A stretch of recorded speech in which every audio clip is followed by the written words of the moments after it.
ನಮ್ಮ ಧಾರವಾಡ ಪ್ರತ್ಯೇಕ ಮಹಾನಗರ ಹೋರಾಟದ ಆಗುವುದರ ಸಲುವಾಗಿ 2018ರಿಂದ ಪ್ರಾರಂಭ ಆಗಿರ್ತಕ್ಕಂಥ ಈ ಹೋರಾಟಕ್ಕೆ ರಾಜ್ಯ ಸರ್ಕಾರ ಮಣಿದು ಇವತ್ತು ರಾಜ್ಯಪಾಲರಿಗೆ ಅಂಕಿತಕ್ಕಾಗಿ ಕಳಿಸಲಾಗಿದೆ. ಇಂತಹ ಸಂದರ್ಭದಲ್ಲಿ ಮಹಾನಗರದಲ್ಲಿ ಗೊಂದಲದ ಮತ್ತೊಂದು ರೆಸಲ್ಯೂಷನ್ ಪಾಸ್ ಮಾಡಿ ಬೃಹತ್ ಮಹಾನಗರ ಪಾಲಿಕೆ ಆಗ್ಬೇಕು ಅಂತೇಳಿ ಜನರ ದಿಕ್ಕು ತಪ್ಪಿಸುವಂತ ಕೆಲಸವನ್ನ ಮಹಾನಗರ ಸಭೆ ಮಾಡಿರುವುದು ಒಂದು ದುರಾದೃಷ್ಟಕರ. ಇವತ್ತು ಅಷ್ಟೇ ಅಲ್ಲ, ಧಾರವಾಡ ಜನರ ಭಾವನೆ ಆಗಿದೆ, ಇದೊಂದು ಪ್ರತ್ಯೇಕ ಮಹಾನಗರ ಪಾಲಿಕೆ ಆಗ್ಬೇಕು, ನಮ್ಮ ಅಭಿವೃದ್ಧಿ ನಮಗೆ ಕೈ ಬಿಡಿ ಅನ್ನುವಂತ ಜನರ ಭಾವನೆಯಾಗಿದೆ. ಯಾಕಂದ್ರೆ ಎರಡೂ ನಗರಗಳು ಸಮಾನಾಂತರವಾಗಿ ಅಭಿವೃದ್ಧಿ ಆಗ್ಬೇಕನ್ನುವಂತ ಕನಸು ಜನರಿಗಿದೆ. ಈಗ ಏನಾಗಿದೆ ಅಂದ್ರೆ ಬಂದಿರತಕ್ಕಂತ ಹಣವನ್ನ ಕೇವಲ ಹುಬ್ಬಳ್ಳಿಗೆ ಉಪಯೋಗ ಮಾಡಿ ಧಾರವಾಡ ಜನರಿಗೆ ಮೋಸವನ್ನ ಮಾಡಿದ್ದು ಪ್ರತಿಯೊಬ್ಬ ಜನರಿಗೆ ಗೊತ್ತಿದೆ. ಇದು ಆಡಳಿತಾತ್ಮಕ ಮತ್ತು ರಾಜಕೀಯ ಉದ್ದೇಶದಿಂದ ಆಗಿರಬಹುದು.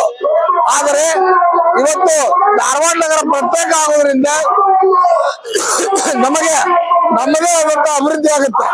ಇವತ್ತು ರಾಜ್ಯ ಸರ್ಕಾರಗಳು ಹಣಗಳನ್ನು ಸಮಾನಾಂತರವಾಗಿ ಹಂಚಬೇಕಾಗುತ್ತೆ. ಕೆಲವರು ದಿಕ್ಕು ತಪ್ಪಿಸುವಂತ ಕೆಲಸವನ್ನು ಮಾಡ್ತಾ ಇದ್ದಾರೆ. 16ನೇ ವೇತನ ಆಯೋಗ, ಹಣಕಾಸು ಆಯೋಗದಿಂದ ನಮಗೆ ಸಾವಿರಾರು ಕೋಟಿ ಬರ್ತದೆ ಅಂತೇಳಿ ಸುಳ್ಳು ಮಾಹಿತಿಗಳನ್ನು ನೀಡಿ ಜನರಿಗೆ ಮೋಸ ಮಾಡ್ತಕ್ಕಂಥ ಕೆಲಸವನ್ನು ಮಾಡ್ತಾ ಇದ್ದಾರೆ. ಇವತ್ತು ಶಾಸಕರಾಗಿರ್ತಕ್ಕಂಥ ಅರವಿಂದ್ ಬೆಲ್ಲದವರು ನಾನು ಇಷ್ಟೇ ವಿನಂತಿ ಮಾಡ್ತೇನೆ, ನೀವು ಯಾವಾಗಲೂ ಯಾವುದೇ ಕೆಲಸಕ್ಕೆ ಉಪನಾಯಕರಾಗಿ, ವಿರೋಧ ಪಕ್ಷದ ಉಪನಾಯಕರಾಗಿ ಎಲ್ಲೋ ಏನೋ ಆದ್ರೆ 5 ನಿಮಿಷದಲ್ಲಿ ಹೇಳಿಕೆ ಕೊಡ್ತೀರಿ.